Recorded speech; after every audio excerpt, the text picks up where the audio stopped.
Hi everybody, welcome back to my channel. So today we're diving into something very special that I really love, and that is how to create medicinal teas that not only support your health but also benefit the earth. In this video we'll cover a variety of things, from how to source your herbs to the importance of water, and then how to steep your herbs. If you're ready, let's get started.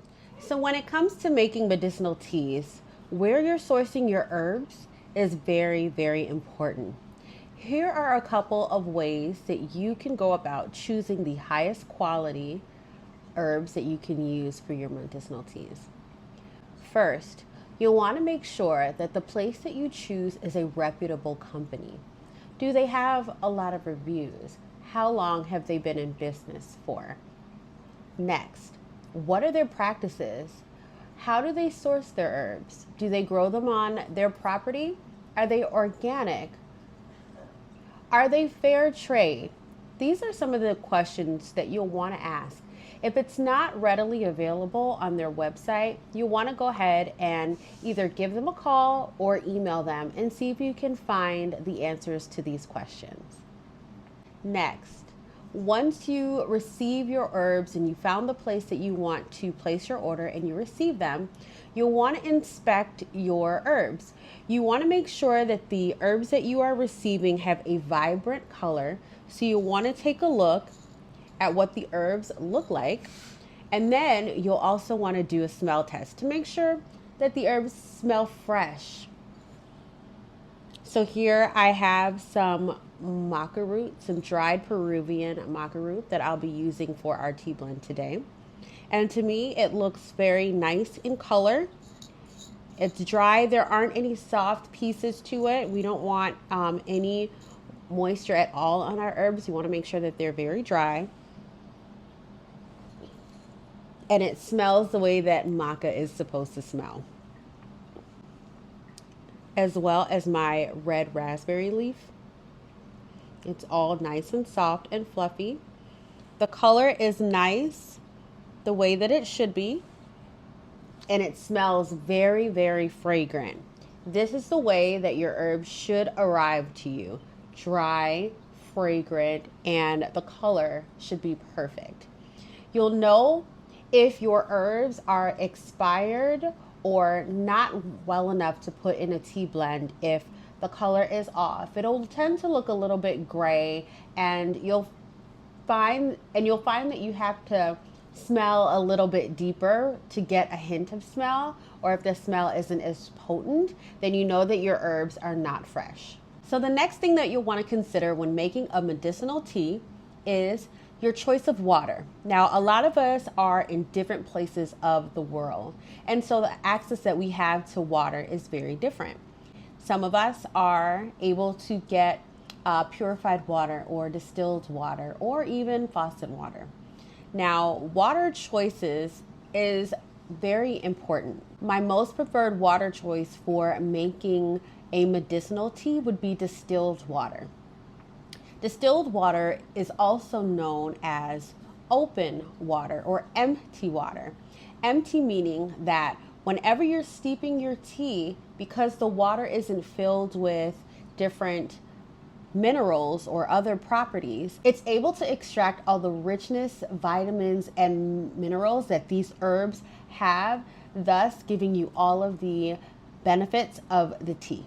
Whatever water you have available, you can go ahead and boil your water to get it as pure as possible, and you'll still be able to extract some of the minerals and the properties as well, giving you a nice medicinal tea.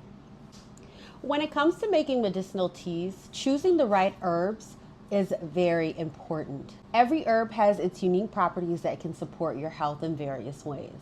For instance, if you're looking for something that can help with anxiety, lemon balm has properties that can help with anxiety. Or if you're looking for overall health, you'll want to try maybe red raspberry leaf or nettle. I like to think of herbs as nature's medicine cabinet. Each one has a purpose, but it's also very important that you choose herbs that suit your own personal needs. So if you're looking for something for inflammation, or if you're looking for something to help you sleep at night. Those specific herbs are what you're going to use for your teas. Once you know what you're looking for, you can go ahead and begin by selecting your herbs. But always remember that quality really matters. So you'll want to select a company that provides organic teas, that's responsibly sourced, and is also fair trade. If you're unsure if the company that you are looking into does not provide those things, you can give them a call or you can email them and ask your questions. A lot of companies should be very open in terms of how they farm and the practices that they use. When you receive your herbs, you'll want to inspect your herbs to make sure that your dried material is in fact dry and that the color is vibrant and that the aroma is very potent. If your herbs that you receive are the opposite of what I just named, then your herbs might be expired or a little bit old or the past harvest. You'll want to contact your company as soon as possible. So that brings me to another point. Let's talk about some popular herbs and their benefits.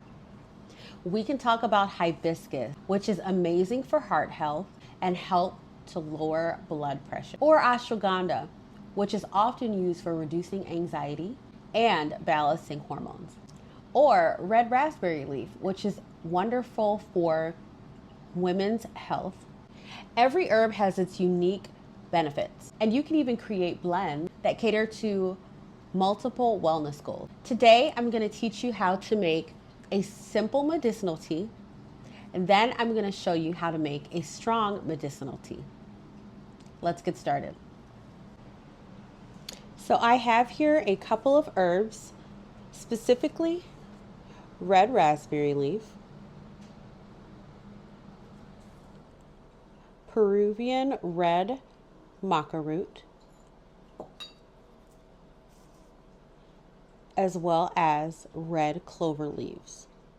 Red raspberry leaf is known to help balance the digestive system and has wonderful anti-inflammatory properties. It has been used to help balance menstruation and is a great tonic for the womb. For our simple infusion, we're going to use 2 teaspoons of our red raspberry leaf.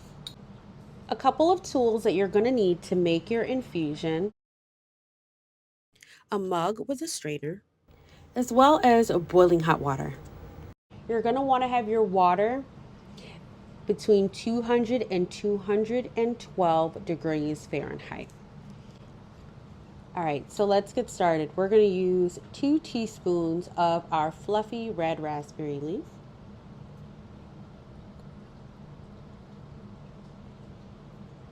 Perfect.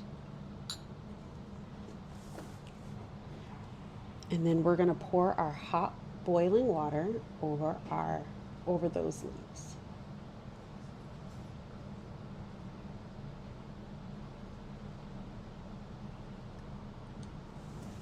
Now that you've poured your tea, you're going to want to allow the water to extract all of the medicinal properties. You're going to let this sit for about 3 to 5 minutes. Now that our tea has steeped for 5 minutes, we're going to go ahead and lift up the strainer and strain off the leaves. And here you have it, our simple medicinal tea, wonderful for anyone. Now we're going to make a strong infusion. I'm going to make more of a blend. So today I'll be using the red raspberry leaf, maca, red maca, and also red clover. I'm looking for more of a fertility tea, something that's going to help women's wellness. So I chose these herbs because they're more focused toward women, reproductive health, as well as fertility. For our strong infusion, again, we're going to take 2 teaspoons of our red raspberry.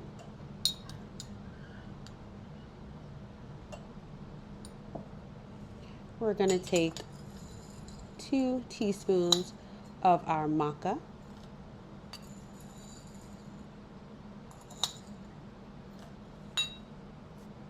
and the same 2 teaspoons, so equal parts. Kind of give it a good stir. And then we're going to pour our water over again.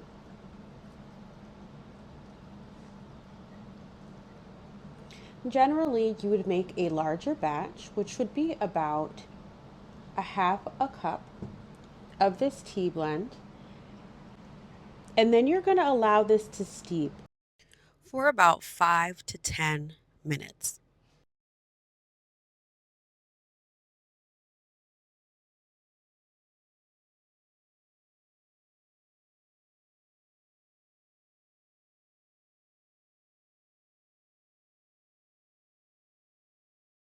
Once you've enjoyed your tea, don't toss your herbs. There are so many ways to recycle them. You can sprinkle them in your plants just to provide nourishment to your plants as they grow. You can put them in your compost bin or your garden. This is where reciprocity comes in. The plants provide us with so much, and what we can do in return is give it back to the earth and provide a new life to another plant. Well, I hope you enjoyed your time with me today and learning about how to create medicinal teas by creating a simple tea or a strong infusion. I hope you enjoyed learning about the importance of how to source your herbs to make sure that you're getting a good quality herb for your medicinal teas, as well as the proper water to use when you're making an infusion. I hope you enjoyed this video. Have a wonderful day.